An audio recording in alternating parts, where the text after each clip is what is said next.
If I could teach my child one subject and only one subject, I would teach my child how to read. The ability to read is going to open up all of the other doors to any other educational subject that they might want to learn in the future. And as a homeschooling parent, my ability to teach my child how to read could make or break our homeschooling experience. Today, for our general homeschooling advice video, we're going to be starting a 3-part series on how to teach your child to read.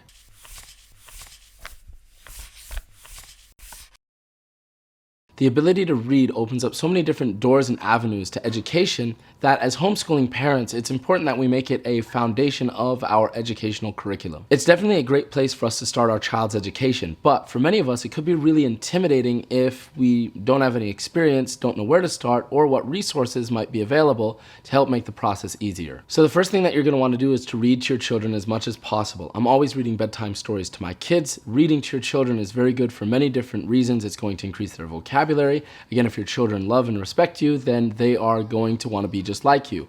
And if they see you reading, they're going to want to read. And they can't really read unless you teach them how to do it. So this is going to be a good motivating factor to help them go through the process of learning to read. Second thing that you want to do is to sing for them or play for them the alphabet song, A, B, C, D, E, F, G, because at the end of the day, doing this as much as they possibly can is going to familiarize them with the names of the letters of the alphabet. Step number 3 is to teach your children to recognize the shapes of the letters along with their corresponding names. And if your children have already been going through the alphabet song, this is going to make that a whole lot easier for them.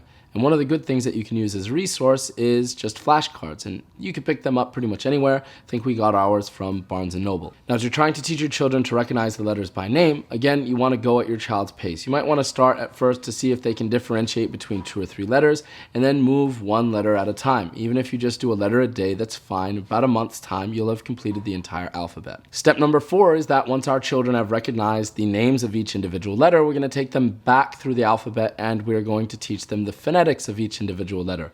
So for example, we might show them the letter B and say, the B says B. And we're going to continue 1 letter at a time. And again, if it takes you a whole month to go through that, there's no rush. You're not in a race against anybody else's child.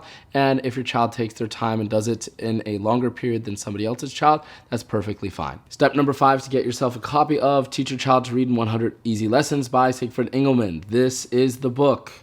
I know there's going to be other people that say, well, we used another book. I'm sorry, but this is our book. I can only tell you to do exactly what we've done, and we've had a whole lot of success with it.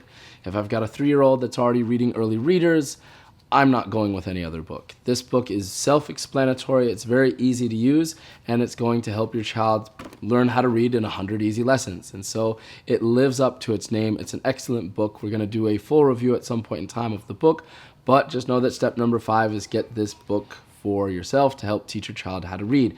And the instructions are right next to each and every single lesson inside of the book, and it's very easy to follow. Step number 6 is that once your child has completed somewhere between 15 to 20 lessons of Teach Your Child to Read in 100 Easy Lessons, or you feel that they have, grasped the concept of blending the letters together, then what you're going to want to do is introduce something that is referred to as early readers. So if you're in the United Kingdom, you're probably familiar with something called the Oxford Reading Tree series. Anybody who's gone through the public school system there is probably very familiar with this and doesn't need me to tell them more about it. But if you've never heard of these, this is definitely something that is really good to look into. And so these types of books are going to have very simple language to it, very small sentences like Mom was fishing, she got a bucket. And there's going to be a lot of repetitiveness to it so that the child gets familiar with a certain set of vocabulary. You can continue to use the Oxford Reading Tree series as you're going through Teach Your Child to Read 100 Easy Lessons, because it's slowly going to build up in levels as it gets to bigger and longer sentences. Look at Dad said, Mom. Dad looks silly said, well, Ma. Now, if you're over here in the United States of America, you might use something like Bob books. Bob books are similar early readers. They have very, very simple sentences that somebody can read, such as dog has a rag hat. Another resource that's available to you online is Starfall, and they have very simple early readers, and we prefer to just print them out as opposed to using the computer screen.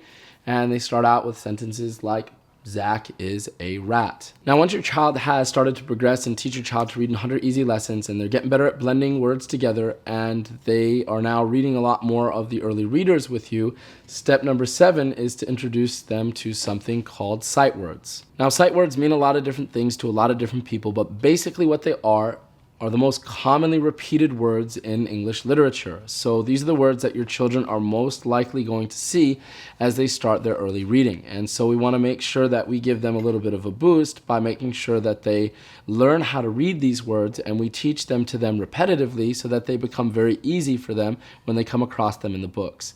So you might do drills with them and just go through the flashcards, and they will not only learn how to read them, but they'll start to memorize them by sight as well. In summary, what we do is first we read to our children as much as possible when they are young, and then we are going to read to them or have them listen to the alphabet song. Then we're going to teach them the names of the letters, then the phonetics of the letters, after which we're going to teach your child to read in 100 easy lessons. As they progress through that, we're going to introduce to them early readers, and as they progress even further, we're going to introduce and teach them the sight words. If you do these 7 steps, I guarantee you your child is going to be in a very good position to excel in their reading. Thanks for stopping by and checking out AbiHomeschoolsToo's YouTube channel. We're here every Monday with general advice for homeschoolers, and our next video we're going to be continuing our series on how to teach your child to read. If this is your first time, we'd love to have you subscribe. We're also here on Fridays with question and answer sessions about your homeschooling experience. You can always follow us on Twitter, Facebook, and Instagram. If you have any comments, questions, or concerns, you can put them below. Thanks for stopping by, and we'll see you next week.